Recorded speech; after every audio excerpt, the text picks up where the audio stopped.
segenap para hadirin wal hadirat yang semoga Allah Subhanahu wa taala selalu menjaga dan memberikan taufiknya kepada kita semuanya. Amin ya rabbal alamin. Puji syukur kita panjatkan kepada Allah Subhanahu wa taala atas segala karunia, kenikmatan yang selalu diberikan kepada kita. Terkhusus malam hari ini walhamdulillah dengan izin Allah Subhanahu wa taala kita bisa berkumpul di tempat yang sangat mulia ini, dan juga kita bisa berkumpul dengan guru kita, Ustadz kita, Ustadz Amin Nurba'iz, yang semuanya ini tentunya dengan izin Allah Subhanahu wa taala. Sama-sama kita berharap, sama-sama kita berdoa kepada Allah Subhanahu wa taala, semoga pertemuan kita di malam hari ini betul-betul bisa menambah kebaikan kita semuanya. Amin ya rabbal alamin. Bapak Ibu yang kami hormati, pripun kabaripun Bapak Ibu, sehat? Sebelumnya mohon maaf untuk kajian malam hari ini mungkin berbeda sebagaimana biasanya. Ya. Terus terang saya juga grogi di sini.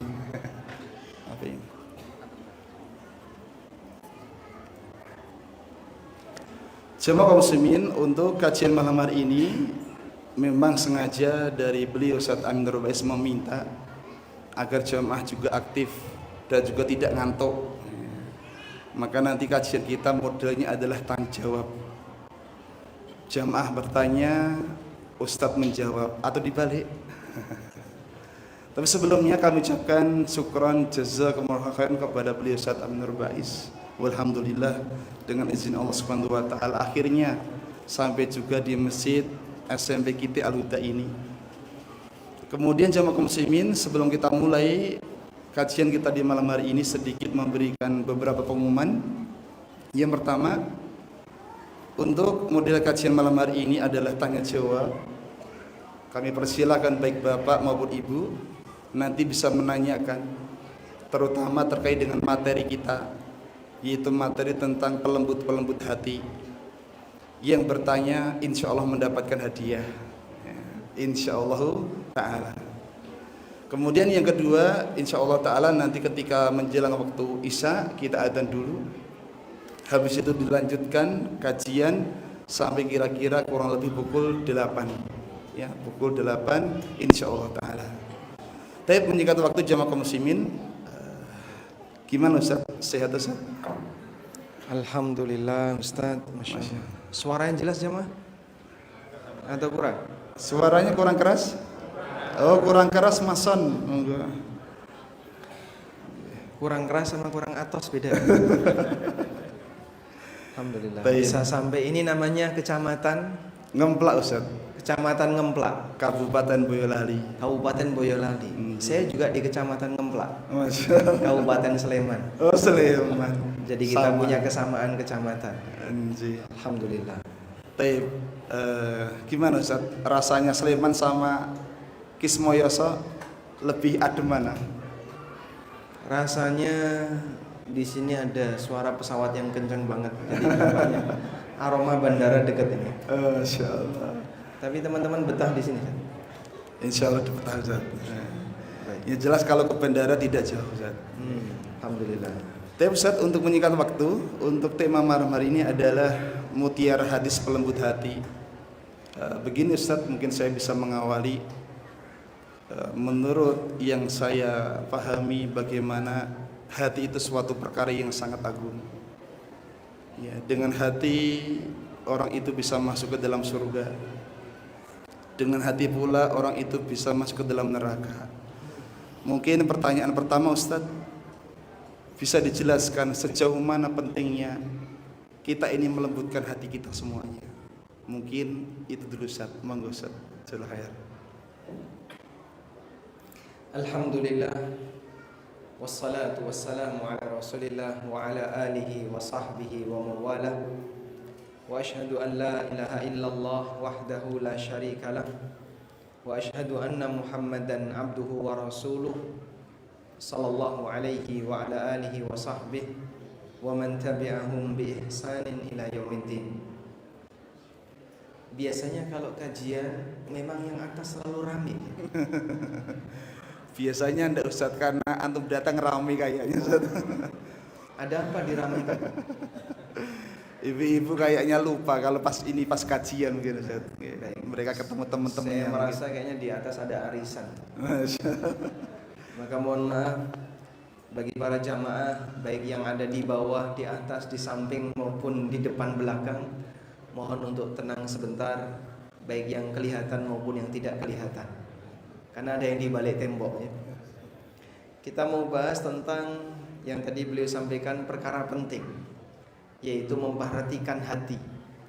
Yang dimana hati ini, kata Nabi SAW, ala wa inna fil jasadi mudghah idza saluhal jasadu kulluh wa idza fasadal jasadu kulluh. Dalam diri ini ada segumpal daging, kalau baik semuanya jadi baik, kalau jahat semuanya jadi jahat. Ala wahyal qalb, itu adalah hati. Abu Hurairah radhiyallahu anhu pernah mengatakan, al qalbu malikun wal a'da'u junudu. Hati itu raja, sedangkan anggota badan yang lain adalah pasukannya. Maka yang namanya raja yang baik, kalau pemimpin adalah pemimpin yang baik, maka nanti akan memberikan kebaikan bagi seluruh pasukannya, menularkan kebaikan itu kepada seluruh pasukannya. Dan sebaliknya, ketika pemimpinnya pemimpin yang jahat, biasanya orang di sekitarnya juga tidak jauh dari karakter pemimpinnya.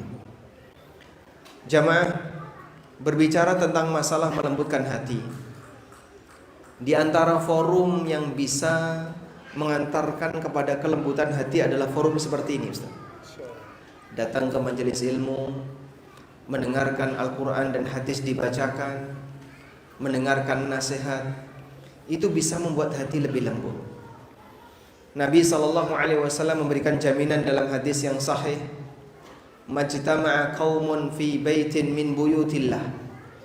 Apabila ada sekelompok orang yang mereka berkumpul di salah satu masjid Allah, apa kegiatannya?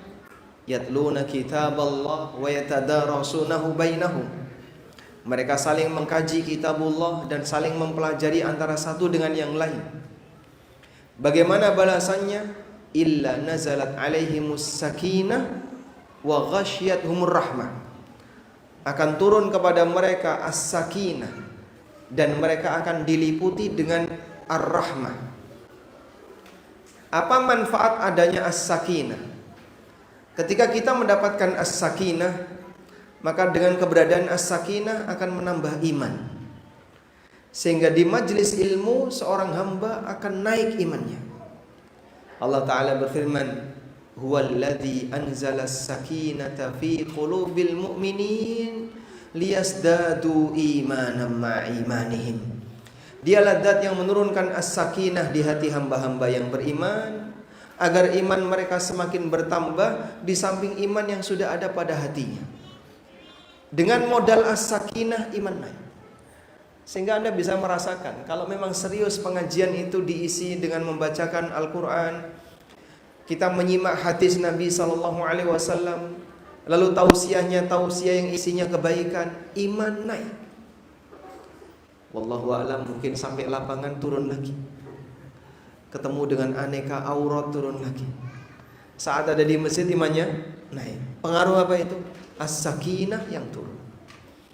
Makanya sahabat Mu'adz bin Jabal radhiyallahu anhu, ketika beliau mengajak orang untuk kumpul kajian, sahabat Mu'adz mengatakan, haya nu'minu sa'atan, mari kita ngecas iman sesaat. Sehingga jenengan kumpul di tempat seperti ini, salah satu di antara manfaat besarnya adalah dalam rangka ngecas iman. Sebab iman itu bisa naik, bisa turun, bisa bertambah, bisa berkurang. Yazidu bi ta'atir rahman wa yanqusu bi ta'ati syaitan. Bertambah dengan mentaati ar-Rahman dan berkurang dengan mentaati setan. Saat Anda berbuat taat, iman naik. Saat Anda berbuat maksiat, iman turun. Saat hadir di tempat kajian, mendengarkan tausiah, iman naik. Allah turunkan as-sakinah. Manfaat yang kedua, kata Nabi SAW, wa ghasyiyatuhumur rahmah. Mereka diliputi dengan rahmat. Ada pengaruh apa ketika seorang hamba mendapatkan rahmat? Orang kalau diberi oleh Allah ar-Rahmat, rasa kasih sayangnya tumbuh dengan maksimal, sehingga dia menjadi orang yang lebih lembut, lebih tawadhu, lebih rendah hati, lebih nyaman ketika berinteraksi dengan orang lain. Coba Anda lihat ya, Nabi SAW diberi kelebihan oleh Allah rahmat yang luar biasa, sehingga beliau dikenal dengan Nabiyur Rahmah, sang Nabi penebar rahmat. Wa ma arsalnaka illa rahmatan lil alamin. Tidaklah aku mengutusmu wahai Muhammad kecuali agar menjadi rahmat bagi seluruh alam. Bagaimana kondisi Nabi SAW? Allah berfirman, "Fabima rahmatim minallahi linta lahum walau kunta faddan ghalidhal qalbi lam faddu min hawlik." Fabima rahmatim minallah, disebabkan rahmat yang datang dari Allah kepadamu, linta lahum, kau bisa bersikap lemah lembut kepada mereka. Sang rahmat bisa membuat hati jadi lebih lembut. Ar-Rahimun yarhamuhumur Rahman. Orang yang penyayang kepada orang lain, lemah lembut kepada orang lain, maka dia akan disayang, dikasih rahmat oleh Zat yang Maha Ar-Rahman, Allah Subhanahu wa taala. Dengan sebab rahmat itu seorang hamba bisa lebih lemah lembut, lebih baik karakternya, akhlaknya lebih mulia, karena dia punya rahmat. Walau kunta faddan qalibdal qalbi, kalau kamu bersikap keras, kasar, lan faddu min haulik, maka orang akan bubar meninggalkan kamu.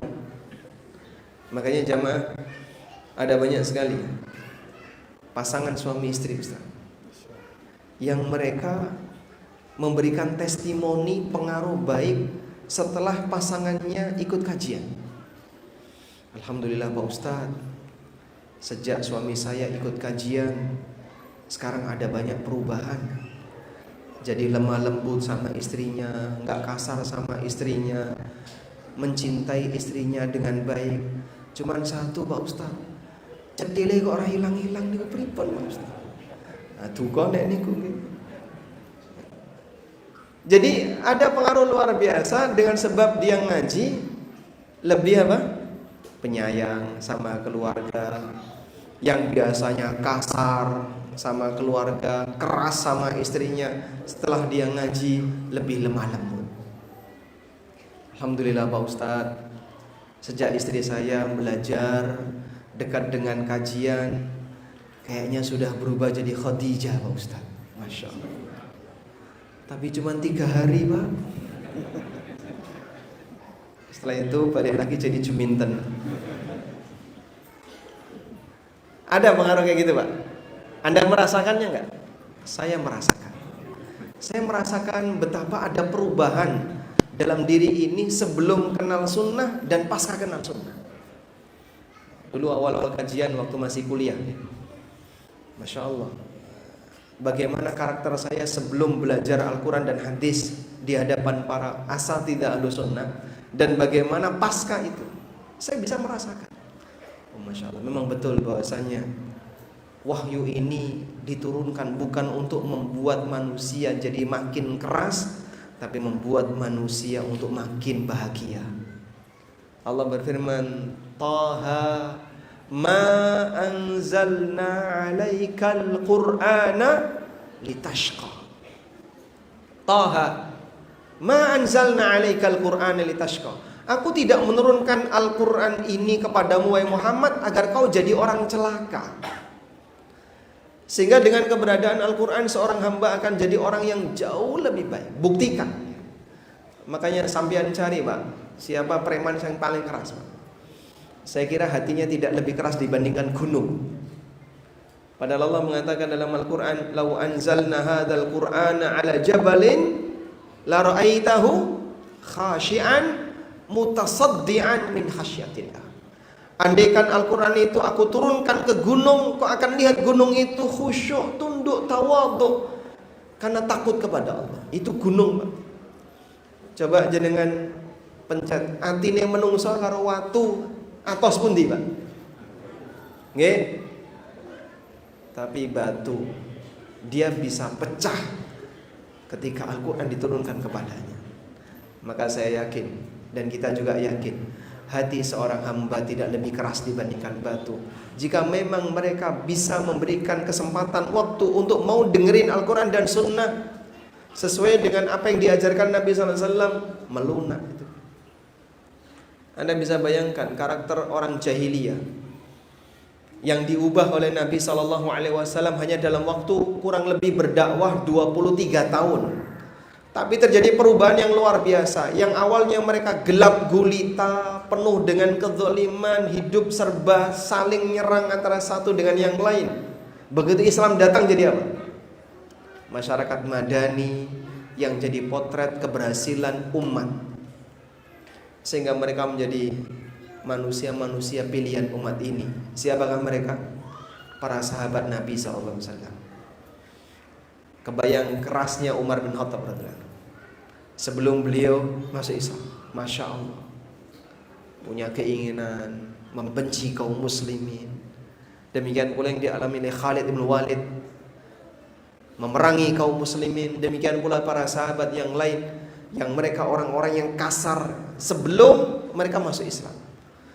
Dan mereka jahat kepada kaum muslimin. Bahkan ada yang pengen ketemu, pengen membunuh Nabi SAW. Begitu tersentuh hatinya dengan Islam, apa yang terjadi? Mereka lunak dan menjadi orang yang lemah lembut. Bahkan mereka menjadi pembela Nabi SAW. Allah katakan dalam Al-Quran, Muhammadun Rasulullah, Muhammad adalah utusan Allah. Walladzina ma'ahu asyidda'u 'alal kuffar ruhama'u bainahum. Dan orang-orang yang membersamai beliau, siapa yang membersamai beliau? Siapa yang membersamai beliau? Para sahabat. Asyidda'u 'alal kuffar, kalau di hadapan orang kafir mereka tegas. Ruhama'u bainahum, tapi mereka saling menyayangi di antara mereka, antara satu dengan yang lain. Ukhuwahnya terbentuk dengan maksimal, saling menyayangi antara satu dengan yang lain. Makanya dulu setelah peristiwa Perang Khandaq, Perang Khandaq itu peristiwa perang terakhir di mana kaum muslimin diserang. Pasca Perang Khandaq kaum muslimin nyerang. Karena fase peperangan yang terjadi di zaman Nabi SAW kan, awalnya diserang lalu menyerang. Batasnya itu Perang Khandaq, terjadi di tahun 5 Hijriah. Pada saat selesai peristiwa Perang Khandaq, kemudian Nabi SAW menaklukkan beberapa daerah Yahudi yang dekat. Bani Quraidah ditaklukkan, Bani ini ditaklukkan, semuanya sampai ditaklukkan yang berada di sekitar Madinah. Terutama mereka yang mau mengkhianati perjanjian dengan Nabi SAW. Sampai ada orang musyrik, wanita musyrikah yang datang dari Mekah ke Madinah. Kenapa? Karena pengen hidup bersama kaum muslimin, gak betah dengan suaminya yang masih kafir. Sebab mereka bisa membedakan bagaimana karakter keluarga muslimah dengan keluarga yang tidak tersentuh dengan syariat Islam, keluarga orang kafir. Makanya sampai Allah perintahkan, idza ja'akumul mu'minat muhajiratin famtahinuhun. Kalau datang kepadamu para wanita muslimah yang berhijrah, coba ditanya, diuji dulu, ini serius atau karena berantem sama suaminya. Jadi memang datang pengen masuk Islam, atau datang karena benci sama suaminya, berantem sama suaminya. Sampai seperti itu. Dan itu bisa dirasakan sampai sekarang. Bapak Ibu yang kami hormati ya, di sebagian daerah yang muslim itu minoritas dan dakwah di situ berkembang, salah satu di antara fenomena yang terjadi adalah banyak wanita yang masuk Islam. Lebih banyak wanita yang masuk Islam dibandingkan lelaki yang masuk Islam. Kenapa itu, Pak? Karena mereka bisa membandingkan, saya hidup bersama suami yang kafir dengan saya hidup bersama suami, bersama keluarga yang muslim, jauh bedanya.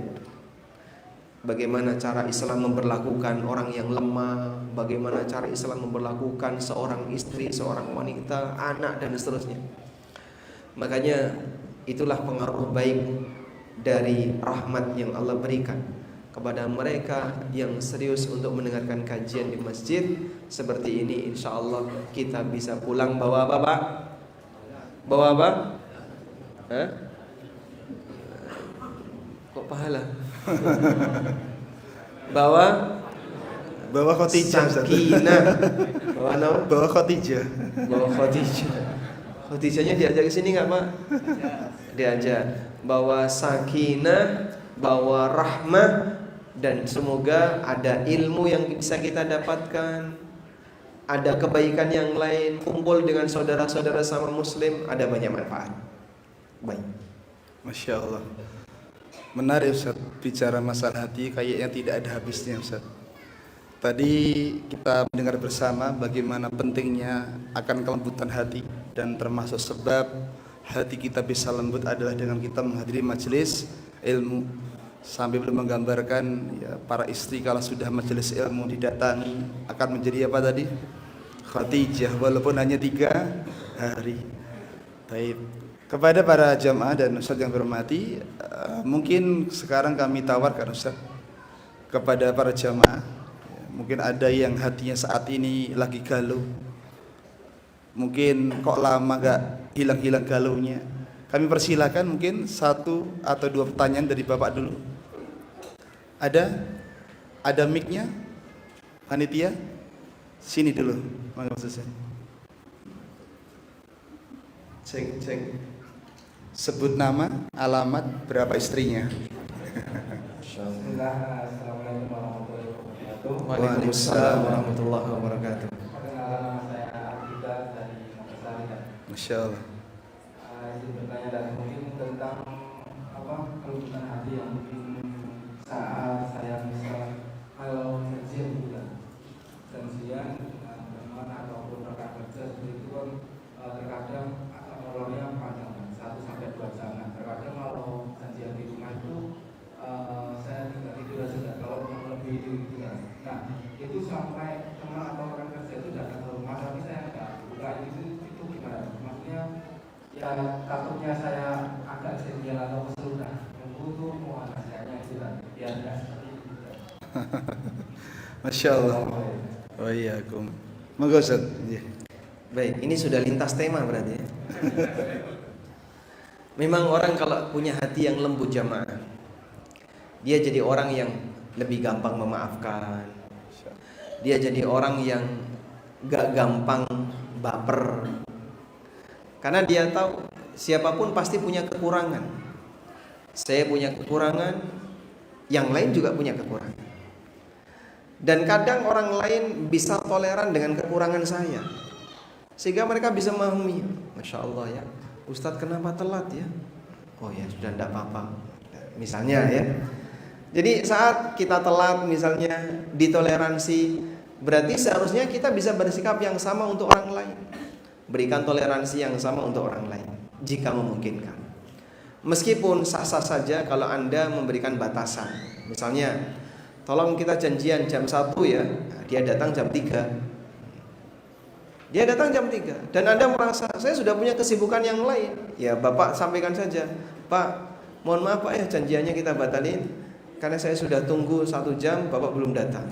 Anda sampaikan, sehingga ada kejelasan di situ apakah dia perlu datang atau tidak. Nah kalau kemudian dia datang dan sudah melebihi waktu, boleh nggak tidak ditemui? Tuan rumah berhak untuk menolak tamu, sehingga Anda boleh saja tidak menemui teman Anda. Tapi biar dia nggak nunggu, sebaiknya Anda sampaikan, saya tidak bisa menemui, besok lagi saja.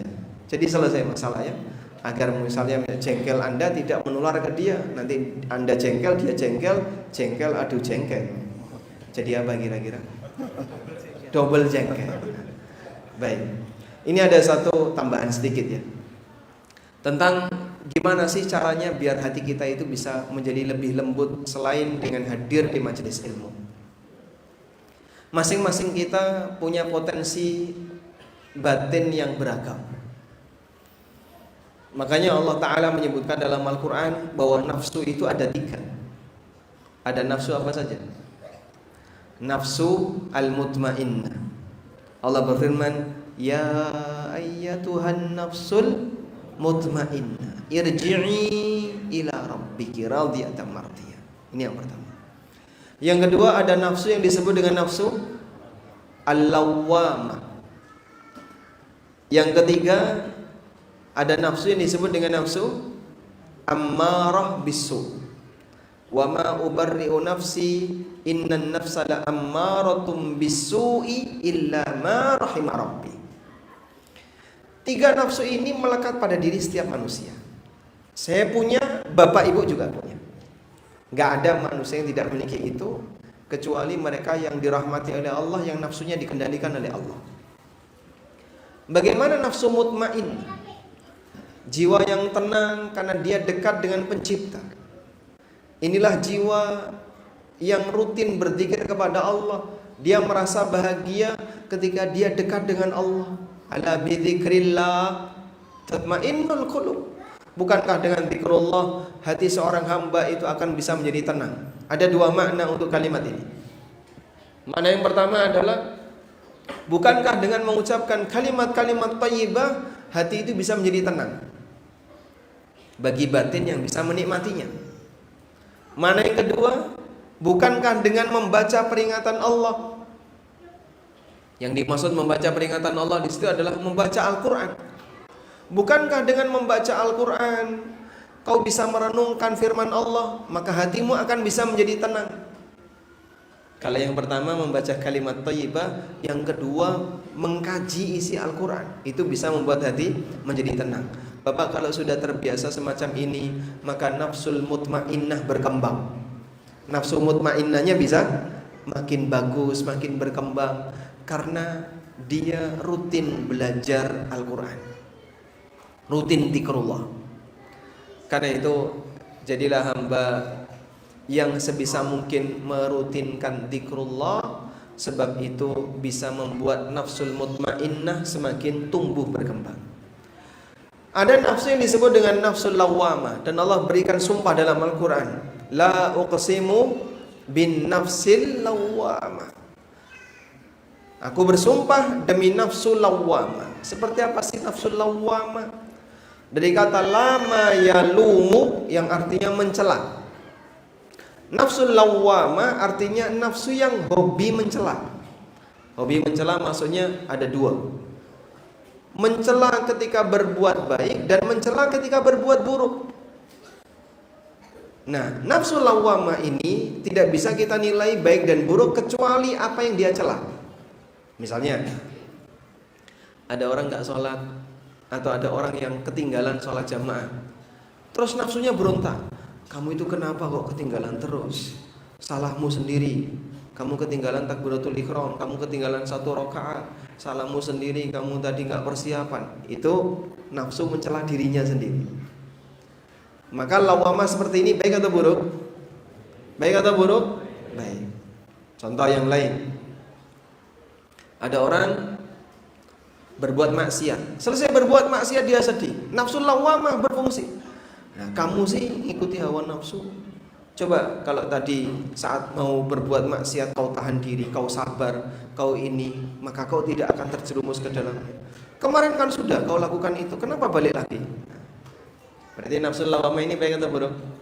Baik, ini nafsu lawamah yang baik. Ada juga nafsu lawamah yang jahat. Saat dia berbuat kebaikan, kemudian dia merasa rugi dengan itu. Nah, kamu tadi sholat, coba kalau nggak sholat kamu bisa berangkat, nggak ketinggalan, kayak gitu ya. Misalnya ada orang ketinggalan kereta, gara-garanya sholat misalnya, atau gara-garanya dia berbuat taat, kemudian dia rugi dari situ. Nah, itu duitmu keluar banyak, makanya kalau mau ibadah perhitungan, yang hemat, masa keluar sampai jutaan. Ini pemborosan dan seterusnya. Berinfak tapi disebut pemborosan, jiwanya mencela, itu nafsu lawamah yang apa? Tercela. Sehingga nafsu lawamah bisa terpuji, bisa tercela, tergantung bagaimana pembiasaan nafsu ini dalam mencela dirinya sendiri. Makanya semakin sering orang membiasakan diri dalam berbuat kebaikan, nafsu lawamahnya terbiasa dengan kebaikan. Nanti saat dia melakukan keburukan, rutin sholat jamaah misalnya, begitu satu waktu dia nggak sholat jamaah, nafsunya berontak. Itulah nafsu lawamah yang apa? Yang baik. Sudah? Ada yang ketiga, ini yang murni jahat. Yang dikatakan oleh Allah, innan nafsa la ammaratum bisu. Sungguhnya nafsu itu memerintahkan orang untuk berbuat jahat. Tapi Allah sebutkan di lanjutan ayat, illa ma rahima rabbi, kecuali nafsu yang dirahmati oleh Rabbku. Itulah nafsu yang mendorong orang untuk berbuat maksiat, ngajak orang untuk berbuat durhaka kepada Allah, meninggalkan kewajiban, atau tenggelam dalam hal yang haram. Namanya nafsu ammarah. Baik. Selanjutnya, terus bagaimana caranya kita bisa mengendalikan ini? Menghilangkan itu tidak mungkin. Tapi Anda buat yang satu dominan, yang satu turun, bisa dengan cara dilatih. Sehingga nafsul mutmainnah dilatih dengan cara apa? Apa yang bisa membuat jiwa itu tenang? Allah berfirman, ala bidzikrillahi tatmainnul qulub. Bukankah dengan zikrullah hati seorang hamba bisa menjadi tenang? Rutinkan dengan zikrullah, perbanyak zikrullah. Dengan zikrullah nafsul mutmainnah bisa semakin tumbuh berkembang. Makanya ada seorang sahabat tanya kepada Nabi SAW, ya Rasulullah, inna syara'i al-islami qad kathurat. Syariat Islam itu sudah banyak sekali ya Rasulullah, dan nampaknya kalau aku harus mengamalkan semuanya nggak sanggup. Maka berikan nasihat kepadaku agar aku dimudahkan oleh Allah untuk itu. Nabi SAW ngasih saran apa? La yazalu lisanuka rutban bidzikrillah. Buat lisanmu selalu basah dengan zikrullah. Nah, para ulama mengatakan dengan memperbanyak zikrullah, pembiasaan zikrullah, maka jiwa seorang hamba akan selalu merasa tenang dengan zikrullah. Di saat itulah nafsul mutmainnah berkembang dengan baik. Bisa jadi perkembangannya mengalahkan nafsul ammarah, sehingga dia gampang, lebih ringan untuk melakukan ketaatan. Diawali dari memperbanyak apa? Zikrullah. Jamaah bisa praktekkan ini ya. Jadi orang yang dermimil zikir. Di setiap saat ketika lisan sedang kosong tidak dipakai, Anda perbanyak untuk zikir. Sudah ada Ustaz? Sudah Ustaz. Mungkin kita skor dulu. Gitu Ustaz. Kita adzan dulu. Baik, kita dengerin adzan dulu. Kajiannya jangan di-store Ustaz. Oh, siap. Sebelum menunggu adzan, dari ibu-ibu dipersiapkan pertanyaannya terkait dengan materi malam hari ini. Monggo muadzin bisa adzan.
Baik, kepada Bapak Ibu, karena nanti selepas ini kita masih kajian dan dilanjutkan dengan sholat isya, bagi yang sudah batal bisa segera mengambil air wudhu.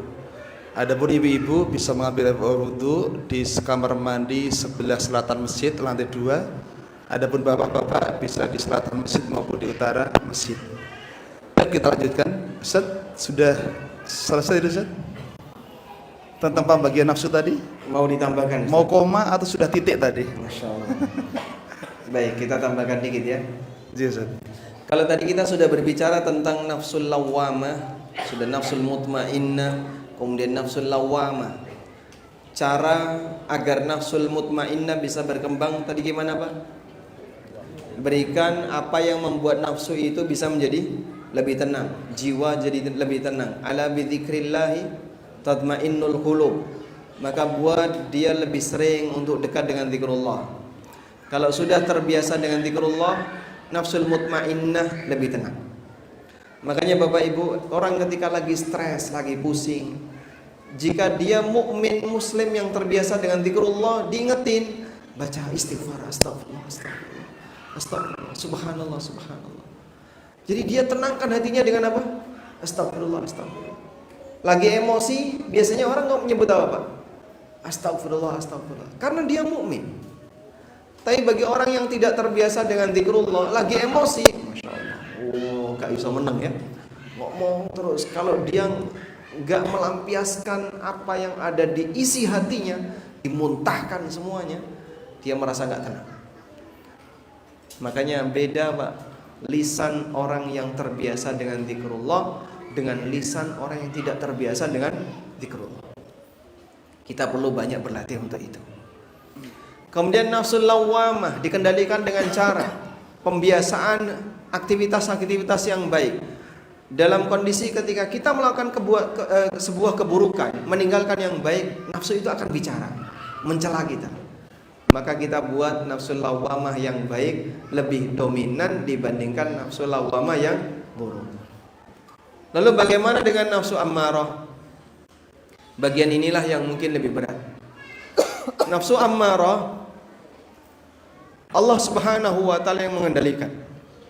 Karena itu ketika Allah Subhanahu wa taala menjelaskan tentang nafsu ammarah, wa ma ubarri'u nafsi innan nafsa la ammaratun bisu'i illa ma rahima rabbi.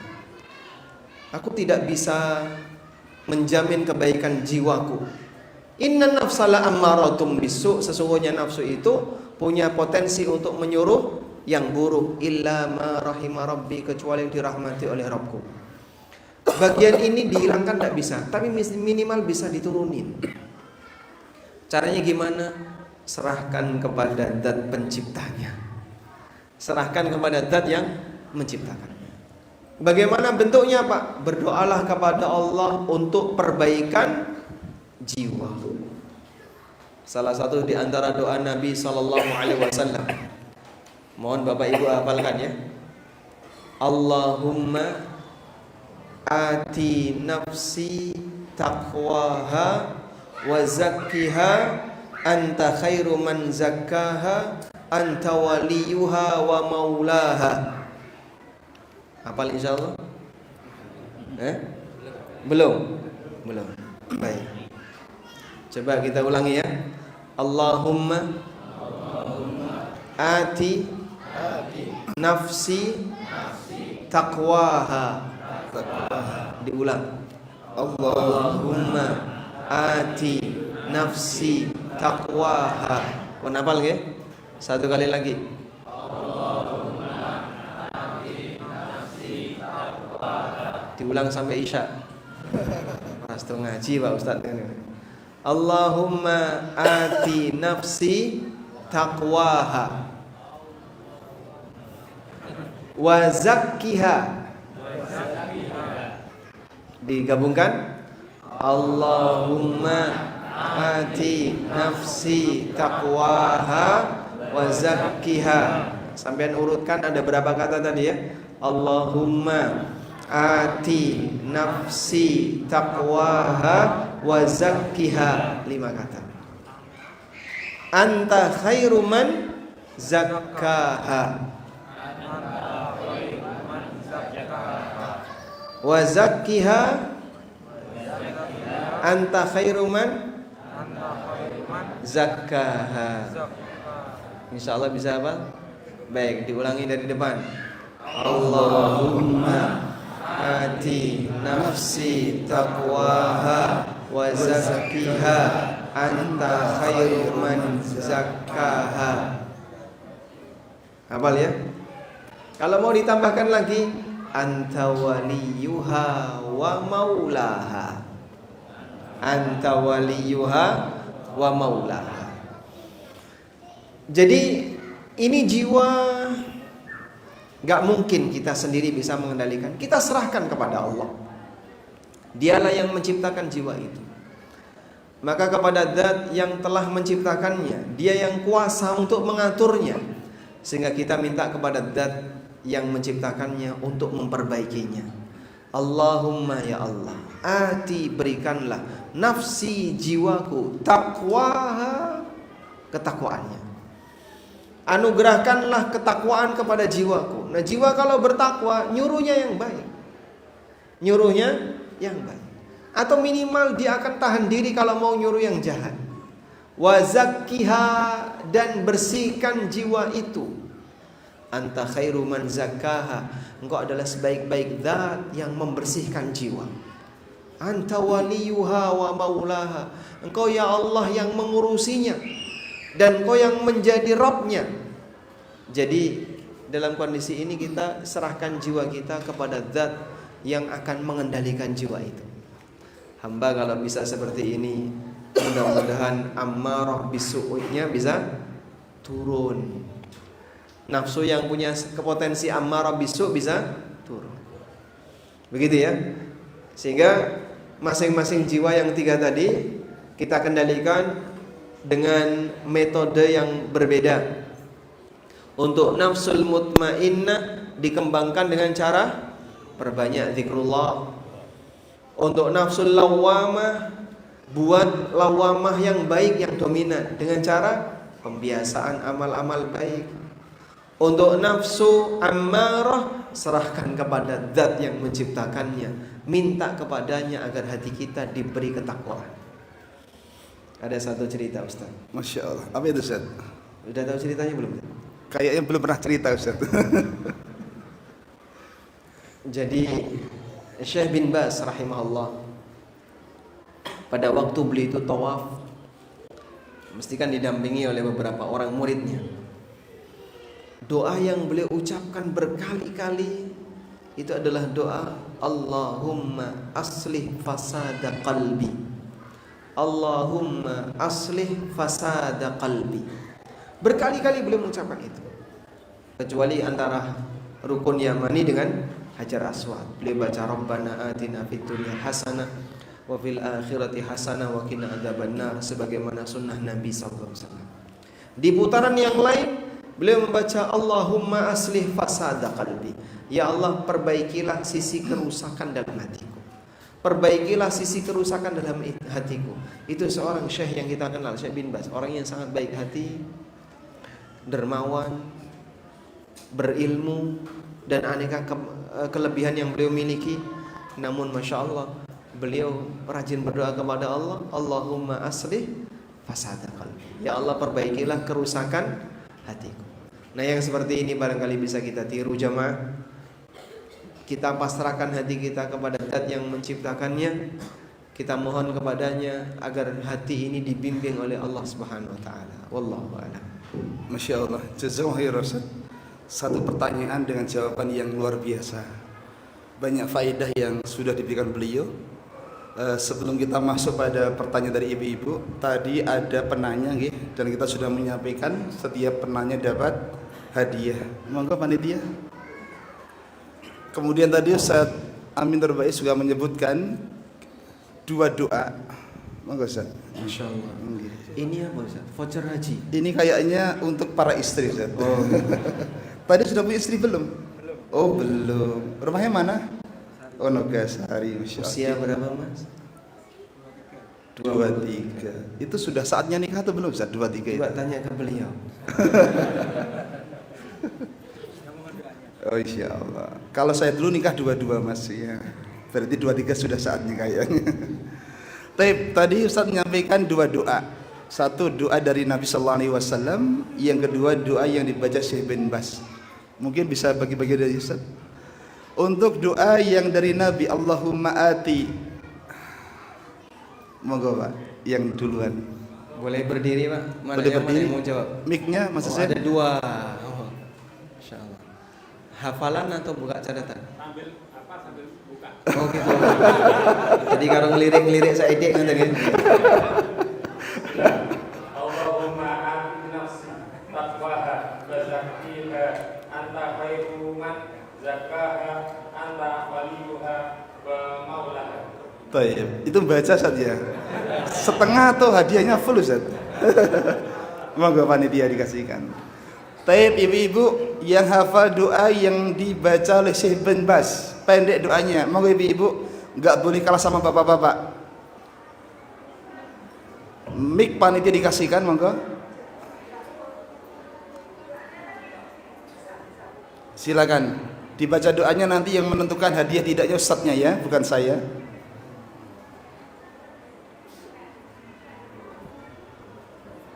Ada ibu-ibu yang hafal doa Syekh bin Bas tadi? Silakan, ditunggu. Ustaz sabar menunggu insyaallah taala. Lagi googling Ustaz. Oh, lagi googling. Jadi di Google doanya. Kayaknya di sini sinyalnya susah Ustaz. Silakan dibaca.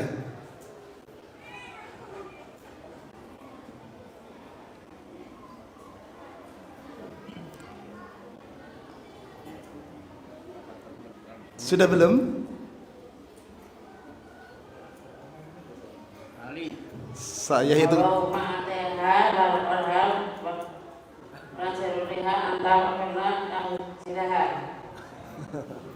Itu doa yang mana aja? Gimana Ustaz? Coba Bapak, bener nggak Pak? Salah ibu-ibu. Katanya Masya Allah. Bapak salah. Oke. Coba yang lain. Yang lain ibu-ibu ada? Ibu-ibu dulu nggih. Allahumma aslih fasad qalbi. Baik. Gimana Ustaz? Dapat hadiah. Dapat hadiah, silahkan. Taib. Kita berikan kesempatan kepada ibu-ibu. Biasanya ibu-ibu itu yang punya banyak masalah, apalagi yang baru ngambek sama suaminya. Silakan ibu, dipersilakan satu soal saja, nggak usah panjang-panjang ya. Kalau panjang cerita sama suaminya saja. Monggo ibu, satu pertanyaan dapat hadiah yang tanya.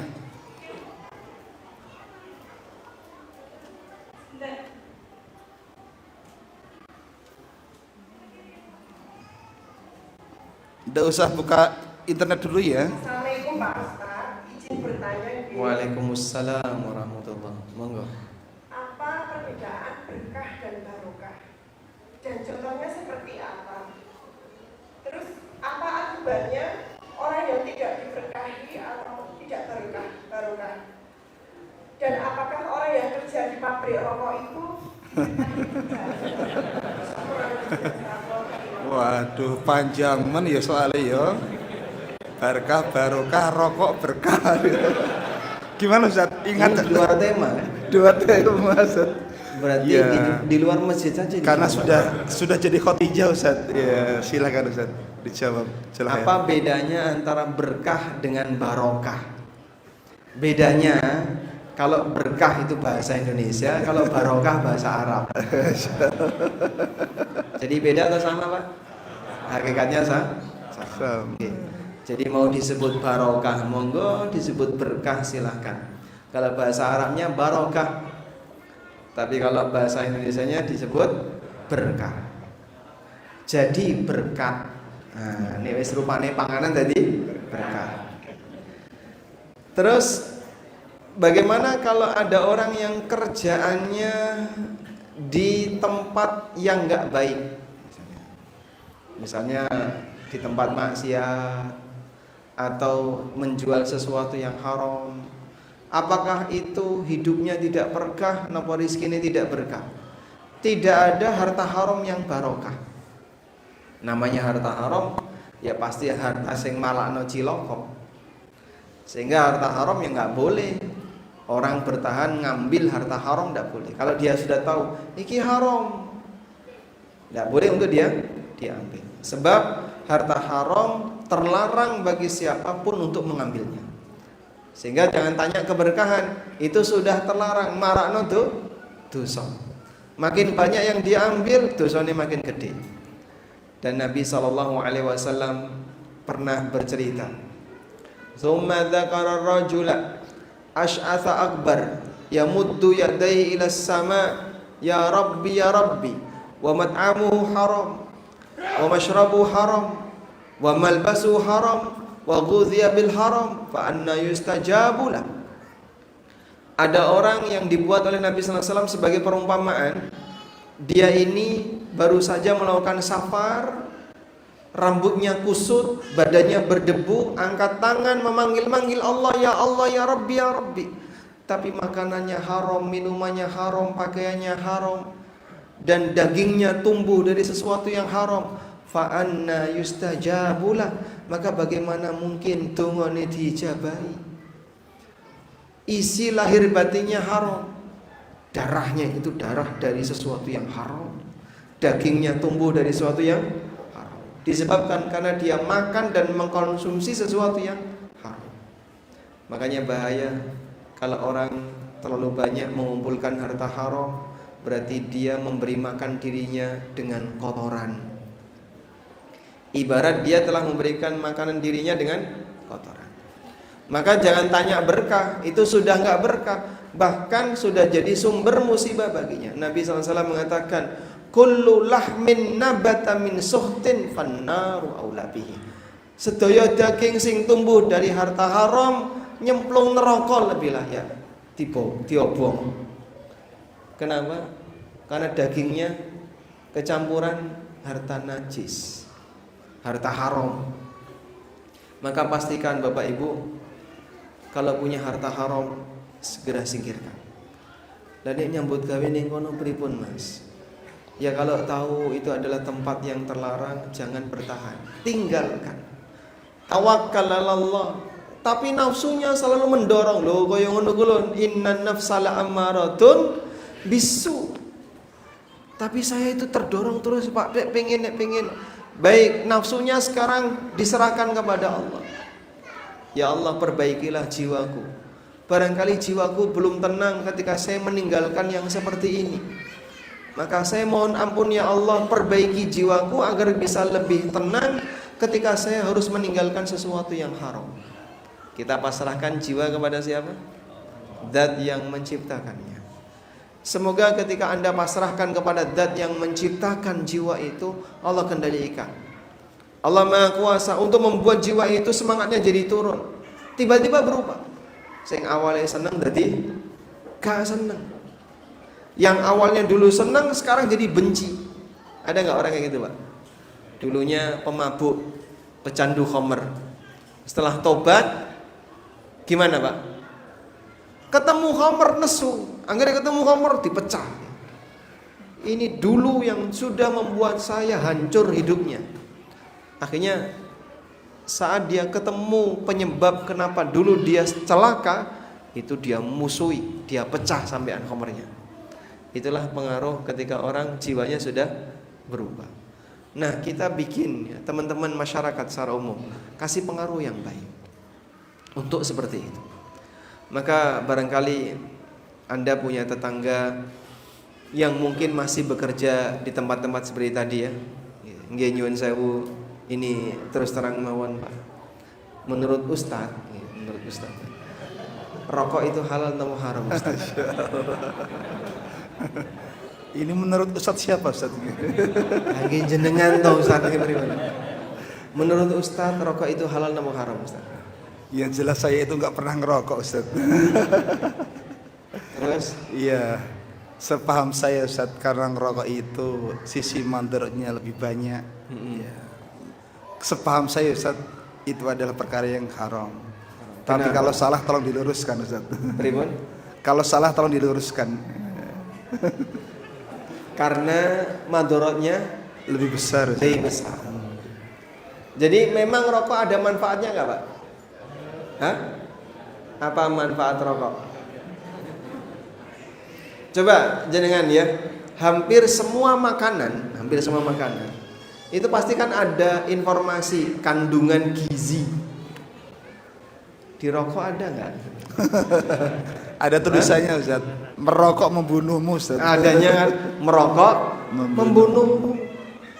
Makanya Masya Allah orang Indonesia itu semua dibaca kecuali merokok membunuhmu. Itu ora diwaca. Baik. Kalau sudah cetha seperti itu memang terasa berat ya bagi sebagian orang. Ini aku kon ninggal nang udut Mas.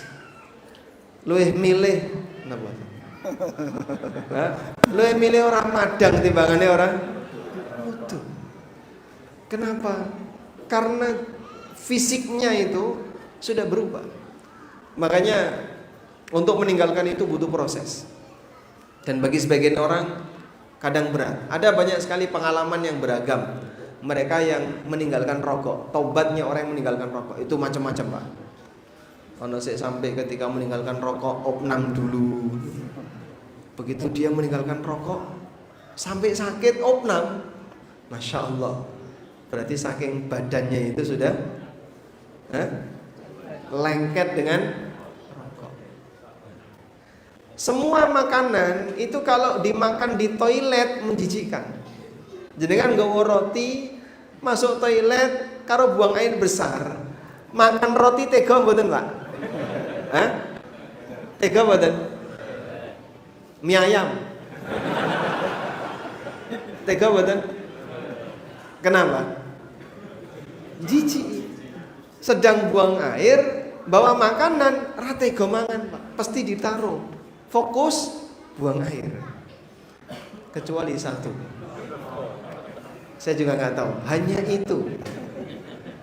Makanya misalnya di masjid ya, walaupun orang itu perokok dan di masjid itu penuh dengan perokok, tapi masuk masjid mereka nggak berani ngerokok. Karena dia tahu ini tempat suci, tempat yang istimewa. Saya pernah masuk masjid ya, kanan kirinya penuh dengan asbak.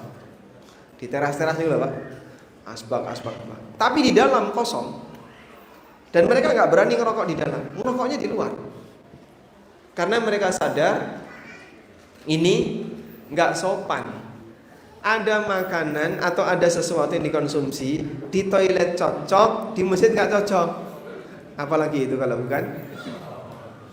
Makanya, Pak, terus kenapa rokok itu haram? Nah, kan justru itu, kenapa haram? Makanya dibakar. Gitu? Masya Allah. Makanya apa? Dibakar terus. Taib. Cukup Ustaz? Koma atau titik? Nggih pun. Iki nek diterusno ndak panas. Tapi ini nyuwun sewu nggih, saya sudah menyampaikan permohonan maaf di depan. Mengikuti pendapat beliau yang menyatakan rokok itu. Kan baru pendapat Ustaz. Perlu antum tarjih lagi Ustaz. Nggih, syukran ibu-ibu atas pertanyaannya. Silakan panitia dikasih hadiah tadi yang tanya barokah sama berkah tadi. Nggih. Berikutnya Ustaz, mungkin sebelum nanti kita sampaikan kepada jamaah putra yang mau bertanya, ada sedikit ganjal Ustaz.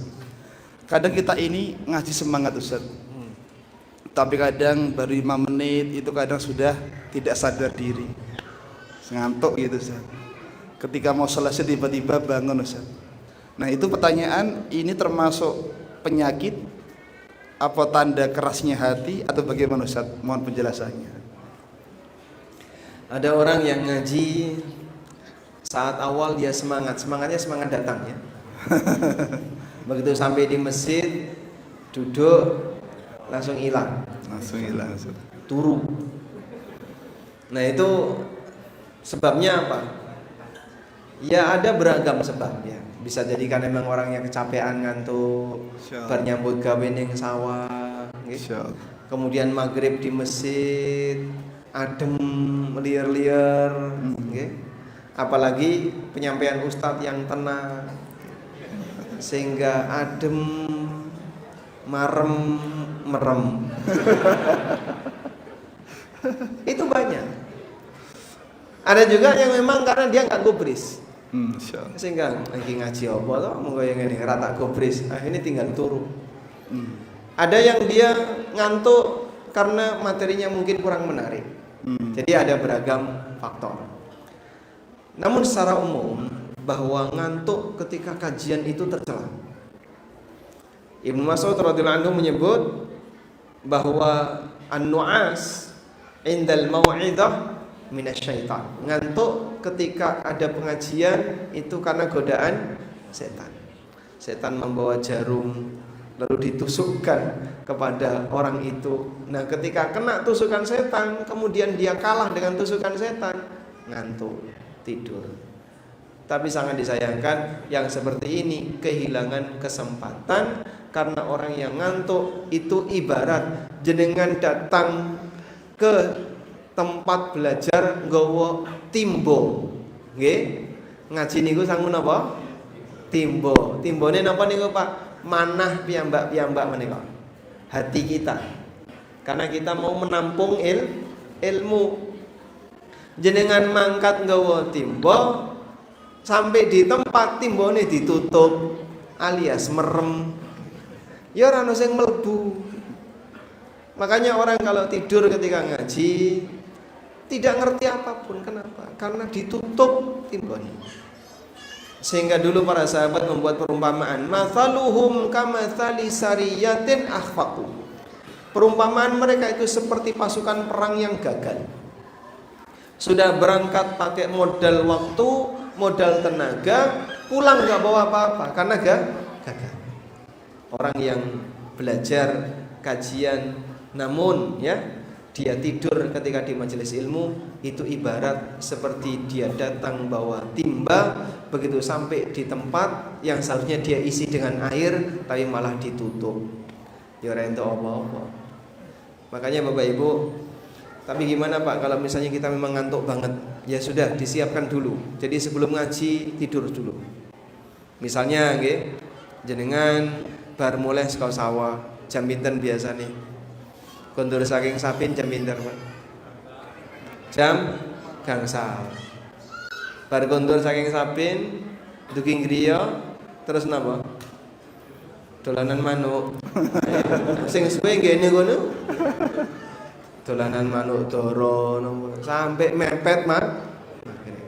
Sudah, yang tidak bermanfaat tinggalkan. Begitu pulang dari sawah jam 5 sore mandi, sudah persiapan. Ngantuk tidur dulu. Dengan niat muga-muga mengko nek pengajian ba'da maghrib bisa lebih fresh, bisa lebih segar. Insyaallah tidurnya jenengan dalam hal ini untuk menghilangkan ngantuk berpahala. Tapi ya pesan sama istrinya, nggih, atau sama keluarganya. Karena kan di waktu-waktu yang sensitif bisa jadi kebablasan. Sampaikan, aku ngantuk tak turuse. Engko nek ra tangi-tangi tolong dimandikan, dikafani, disolatkan. Leres ta, Pak? Wallahu a'lam. Wallahu a'lam. Jamaah kaum muslimin, ya, satu pertanyaan dari kata ngantuk banyak faidah, Masya Allah. Inilah nikmatnya, lezatnya kalau duduk dengan orang-orang yang berilmu. Lanjut bapak-bapak, monggo. Sana dulu kayaknya, yang peci hitam. Mik, panitia monggo. Mikrofon di mana? Mikrofon. Nggih. Sambil bawa hadiah, Mas. Oh, nanti ya. Sebut nama, alamat, jumlah istri gak usah ya. Nggih, monggo. Waalaikumsalam warahmatullahi wabarakatuh. Perkenalkan, nama saya Syarif dari Jogja, Ustaz. Nggih, Masya Allah. Tafadhal. Jazakumullah khairan, Ustaz, dari panitia atas ilmu dan panitia yang telah memfasilitasi kajian ini. Semoga Allah mengucapkan sakinah dan tenang kepada kita semua. Amin. Izin bertanya, Ustaz, tadi disebutkan mengenai sakinah dan rahmah yang akan Allah turunkan kepada orang-orang yang berkumpul di rumah Allah untuk menuntut kaji dan pelajari Al-Quran. Izin bertanya, Ustaz, ada beberapa orang yang mungkin secara dolimnya, secara amalannya sudah terlihat lama mengkaji dan mempelajari Al-Quran, namun ketika bermasyarakat atau berhubungan dengan keluarganya sendiri bahkan itu masih keras atau bahasa gaulnya itu singgol bahasa, Ustaz. Jadi kira-kira letak kesalahannya di mana ya, Ustaz? Bagaimana cara memperbaikinya, Ustaz? Bahasanya apa tadi? Senggol bacok, Ustaz. Senggol bacok. Masya Allah. Kalimah jadidah, Ustaz. Kalimah jadidah. Tafadhol, Ustaz. Berarti dia sensitif sekali ya. demek kobong. Ada orang yang sudah lama ngaji, tapi karakter dia belum berubah. Dia keras, dia kasar kepada orang lain.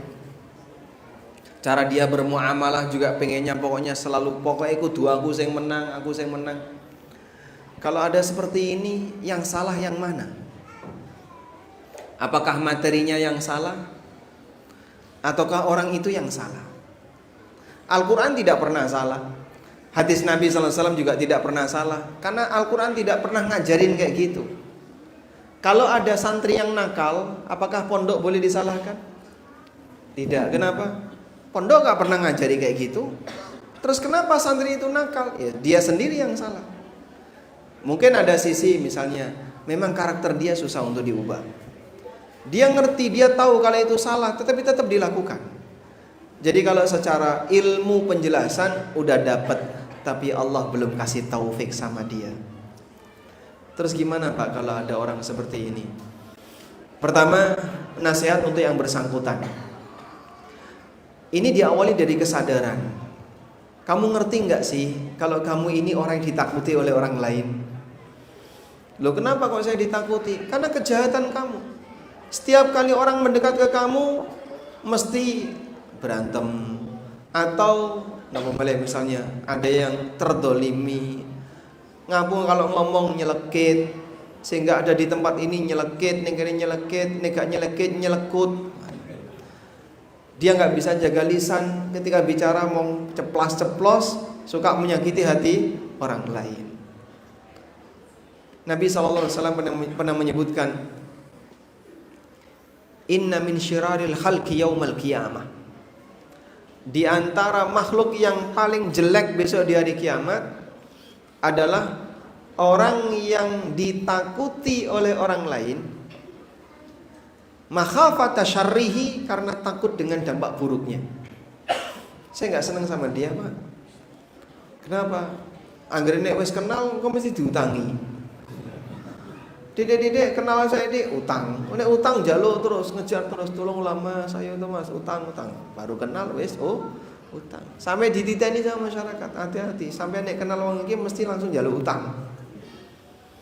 Maka dihindari oleh orang lain sehingga orang tidak mau dekat sama dia. Kenapa? Karena dia punya potensi yang buruk. Nah, jangan sampai kita jadi orang seperti itu. Ditakuti oleh orang lain karena keburukannya. Sehingga ketika kita ditakuti oleh orang lain karena kita keras kepala, karena kita kasar, karena kita suka menyakiti orang lain, disebut oleh Nabi SAW syirarun nas yaumal qiyamah, orang yang paling jelek besok di hari kiamat. Bahaya. Dolimnya banyak. Dan perlu diingat, dolim itu tidak akan pernah Allah lupakan.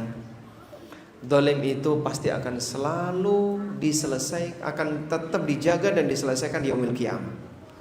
Makanya Imam Syafi'i pernah ngasih pesan, catat ya, barangkali yang tadi tidak ikut kajian di waktu duha. Imam Syafi'i pernah mengatakan, bi'sazzad ilal ma'ad al-udwan alal ibad. Sejelek-jelek bekal menuju akhirat adalah bermusuhan dengan anggota masyarakat. Imam Syafi'i mengatakan, coba diulang tadi, bi'sazzad ilal ma'ad al-udwan alal ibad. Sejelek-jelek bekal menuju akhirat adalah bermusuhan dengan anggota masyarakat. Semakin banyak musuhnya, sing nuntut awakmu makin banyak. Dan nanti sengketa itu akan diulang kalau nggak selesai ketika di dunia. Maka jangan jadi orang yang gampang sengketa, senggol bacok, demek kobong, apa dikit langsung loro hati, baperan, ya. Dikit-dikit sakit hati dan seterusnya. Ini orang yang salah mental, yang seharusnya dia sadar diri, saya itu orang yang perlu perbaikan mental agar nanti dia tidak ditakuti oleh orang lain gara-gara potensi buruknya. Terus bagi kita gimana Pak? Kalau bagi Anda, sekiranya Anda tidak bisa memberikan pengaruh baik kepadanya, sebaiknya Anda jaga jarak. Daripada apa? Nanti berkelanjutan.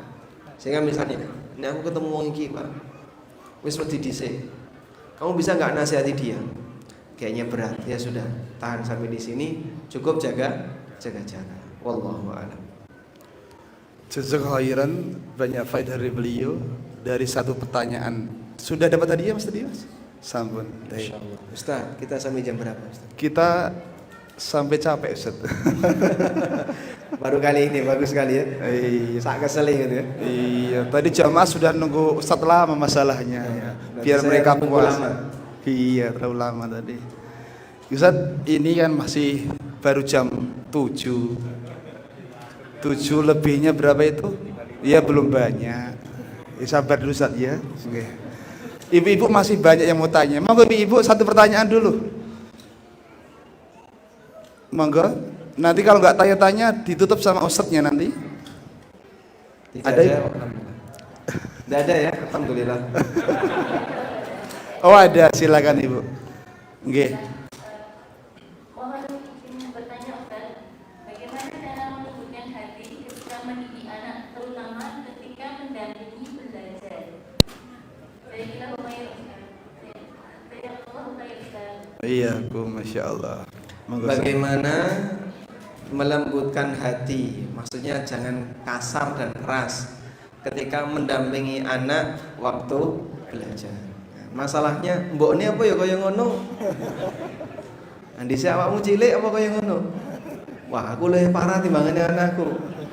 Nah, terus kenapa kamu berlakukan anakmu seperti ini? Kamu sendiri juga nggak bisa. Seimbang ya. Maka terkadang begini ya. Saat kita misalnya ngajari orang, kok iki yo angel ngene, diajari ra iso, tidak mau anteng dan seterusnya. Kita berpikir, mungkin orang tua kita dulu juga pusing sama kita gara-gara seperti ini. Cuman kita sudah lupa, nggih Pak.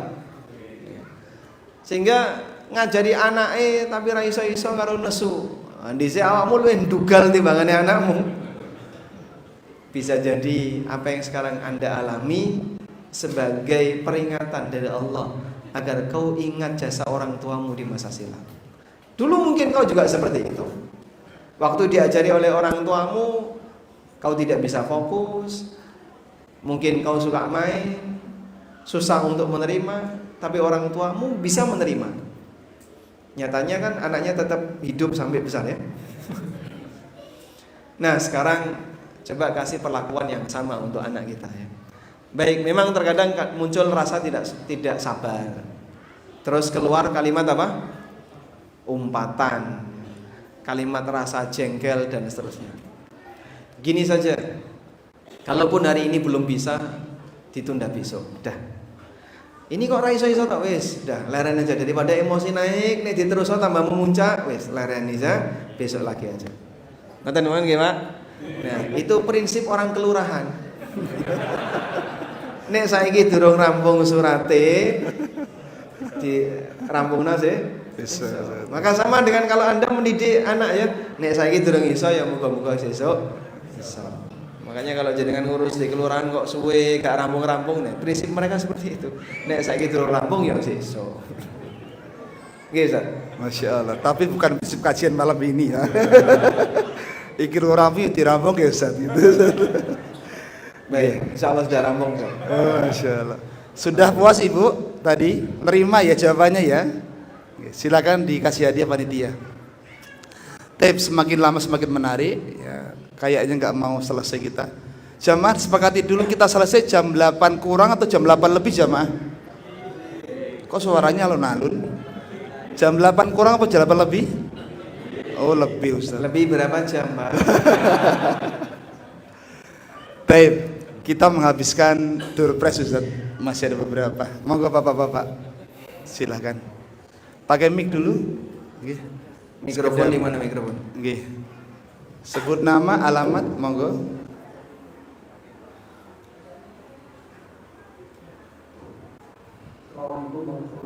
Assalamualaikum warahmatullahi wabarakatuh.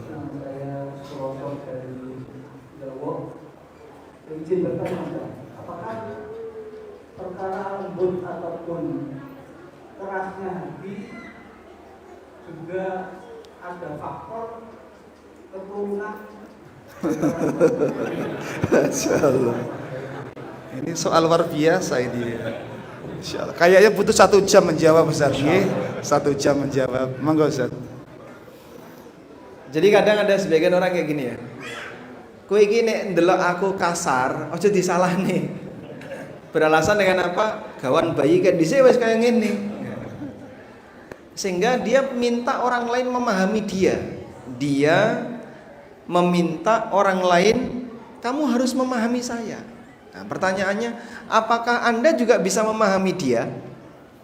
Kalau Anda pengen dipahami oleh orang. Makanya kita diajarkan nek iso dadi wong iku pinter rumangsa, aja rumangsa pinter. Pinter rumangsa niku pripun, Pak? Dia bisa memahami orang lain. Walaupun tidak ngomong tapi ngerti. Bojoku nek koyo ngene iki, oh berarti njaluk koyo ngene. Ngerti dia. Itulah yang dimaksud dengan pinter rumangsa. Sebagaimana Anda juga pengen disikapi yang sama. Aku nek koyo ngene, kowe iku kudu ngerti. Nek koyo ngene iki aku njaluk iki. Begitu ya? Sehingga ketika kita pengen dimengerti oleh orang lain, di saat yang sama kamu harus mengerti orang itu. Sederhana. Selanjutnya, yang namanya akhlak itu ada 2. Ada akhlak yang disebut oleh para ulama dengan akhlak gharizi. Gharizi niku napa, Pak? Gawan bayi. Jadi kata orang, wis cilik kaya ngono, Mas, wis dari sononya. Ada model orang yang lemah lembut, halus perangainya, sudah dari kecil seperti itu. Alhamdulillah, ini adalah akhlak yang anugerah dari Allah untuk beliau. Layak untuk disyukuri. Ada seorang sahabat namanya Al-Mundhir Al-Ashaj. Suatu ketika rombongan Al-Mundhir ini datang ke Madinah naik kendaraannya. Begitu lihat Nabi SAW dari kejauhan, mereka langsung turun lalu mengejar Nabi SAW untuk rebutan salaman. Rebutan apa? Ingin ngalap berkah salaman dengan Kanjeng Nabi SAW. Tapi Al-Mundhir ini beda sendiri. Beliau tidak ikut seperti yang lain. Beliau turun, beliau rapikan kendaraannya. Kemudian kendaraan teman-temannya dirapikan semuanya. Beliau pakai baju yang bagus, dirapikan dulu, dibersihkan dulu. Pak, orang dulu sama sekarang beda, Pak ya. Orang kalau safar di masa silam ambune, Pak. Kenapa? Keringat campur debu, bau. Al-Mundhir persiapan, bajunya disiapkan biar nanti ketika ketemu Nabi SAW tidak bau. Sehingga orang kalau menggerusa-gerusu ketemu dengan tokoh karo mambu, ganggu boten? Ganggu. Maka Al-Mundhir beda sendiri, dia siapkan dengan baik. Baru setelah dia siapkan, dia datang menghadap Nabi SAW. Digatekno terus sama Rasulullah SAW. Setelah dekat, Nabi SAW mengatakan, Inna fika khaslatani yuhibbuhumallah. Kamu punya 2 akhlak yang dicintai oleh Allah. Al-hilmu wal ana. Tidak gerusa-gerusu, tenang. Lalu Al-Mundhir tanya, Ya Rasulullah, hal hadha fadlullah am atakhallaqu bihi? Apakah akhlak itu karena karunia dari Allah atau karena aku belajar untuk melakukan itu? Kata Nabi SAW, bal huwa fadlullah. Itu adalah akhlak dari Allah. Kemudian beliau mengucapkan kalimat syukur. Segala puji bagi Allah yang telah menanamkan akhlak kepadaku yang dicintai olehnya. Kemudian, ini yang pertama ya. Ada yang kedua, akhlak yang terbentuk dari hasil belajar. Gawan bayinya kasar, keras ya. Tapi karena dia belajar untuk jadi lemah lembut, jadi lebih baik, berhasil, berubahlah dia. Ada orang kayak gitu, Pak? Banyak. Sehingga beda jauh. Bapaknya preman, anaknya kenapa? Kiai misalnya. Bapaknya preman, tapi anaknya orang baik. Ada perubahan yang luar biasa. Bisa jadi anak ini karena dia terdidik dengan yang baik-baik, membiasakan diri dengan yang baik, maka berubahlah jadi baik. Ini yang disebut dengan iktisabi. Akhlak iktisabi. Intinya akhlak baik itu perlu diperjuangkan, akhlak buruk harus ditinggal. Dan Anda tidak boleh secara sengaja, aku ya kaya ngene, supaya kowe kudu ngerti aku kaya ngene. Ditampa aponane. Wong aku lahir ya wis kaya ngene. Loh, akhlak buruk kok pakai alasan lahir, kan tidak bisa ya. Sehingga saat iblis itu sombong, dia tidak beralasan, Allah kau ciptakan aku dari dulu sudah seperti ini. Kalau itu alasan yang diterima, nggak ada orang yang berdosa. Karena semua orang bisa beralasan, aku wis kawan bayi ini kaya ngene. Tidak demikian. Maka kalaupun kita tidak bisa berakhlak dengan baik, seharusnya kita sendiri sadar, minimal sadar. Aku durung iso dadi sing apik. Atiku sik kasar, sik keras. Ya muga-muga saged berubah. Minta didoakan. Doakan ya biar saya bisa lebih lemah lembut. Karena kadang saya nek nyawang awakmu kok sepet ae. Nggih, ngoten Pak. Jenengan nyawang sinten Pak? Rasane sepet ngoten niku. Mboten enten. Masyaallah. Alhamdulillah. Nggih. Sudah, Ustaz. Alhamdulillah. Jazakallahu khairan. Gimana, Ustaz? Masih lanjut atau Semangat Pak ya. Semangat mau penutupan. Taib, ibu-ibu, sebentar. Ibu-ibu ada masih panitia ada berapa hadiah Mas Ian itu? Berapa? Hadiahnya kita bagikan aja Ustaz. Nggih, sabar, Ustaz. Pertanyaan dari saya, mereka menjawab. Boleh, Ustaz. Nggih. Siap ya. Masih ada berapa hadiah di sini? Putra ada berapa? Satu. Putri ada berapa, Putri? Hah? Putri ada berapa hadiah, Mas Ian? Halo. Kayaknya pada tidur, Ustaz. Monggo Ustaz, yang putra dulu satu hadiah dibagikan dulu. Baik, Bapak jadi enggak? Enggak jadi. Oh, jadi. Oh, jadi. Waalaikumsalam warahmatullahi wabarakatuh.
Taib, tafadhal Ustaz.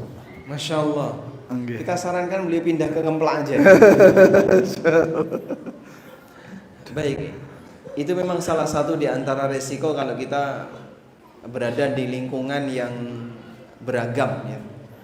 Dan di negara kita seperti ini terkadang perlu untuk dikondisikan dengan baik. Mungkin sebagai saran pertama begini, bolehkah takziah kepada orang yang mati dalam kondisi non muslim? Ulama beda pendapat. Dan sebagian ulama ada yang membolehkan. Kalau Bapak menggunakan pendapat itu, insya Allah sebatas takziah tidak masalah. Tapi ternyata tidak selesai sampai di situ. Biasanya uborampe acara kematian itu kan banyak.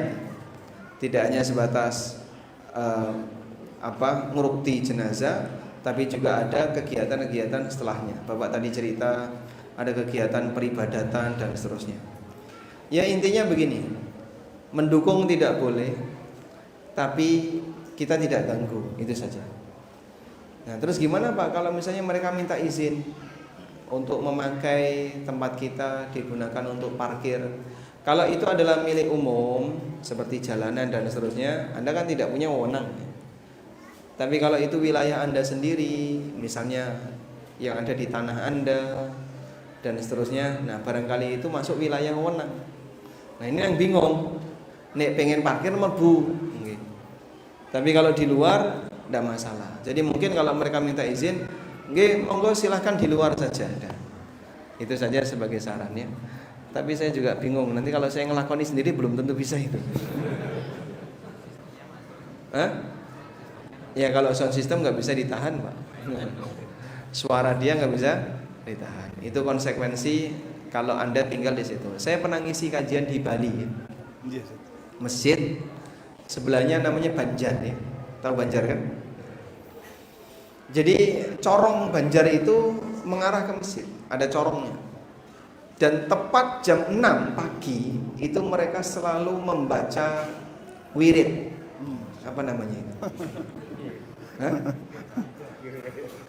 Dikir atau wirid Ustaz? Wirid. Oh wirid. Keras itu. Dengan bahasa Sanskerta atau apa yang kita nggak paham. Dan itu pakai corong. Kajian belum selesai. Syuruk anggaplah jam 6 lebih 5 menit. Kajian belum selesai. Keluar suara itu, ya sudah. Terpaksa harus tutup. Karena lama ternyata dia, lama sekali. Nah, ya itulah konsekuensi, padahal itu masjid besar. Ya. Masjid Muhammadiyah cukup besar. Cuman kita tidak mungkin terus menahan. Karena kita berada di lingkungan yang dominan adalah mereka. Ya, wa ala kullin intinya inilah manfaat besar kenapa kita perlu kumpul di lingkungan yang seragam agar kita bisa lebih nyaman ketika menjalankan ibadah sebagai seorang muslim. Wallahu a'lam. Walhamdulillahirabbil alamin. Karena beliau belum mau menutup, maka saya wakili beliau untuk menutup. Wassallallahu ala nabiyyina Muhammadin wa ala alihi wa sahbihi wa sallam wa akhiru da'wana alhamdulillahirabbil alamin. Wassalamualaikum warahmatullahi wabarakatuh. Waalaikumsalam.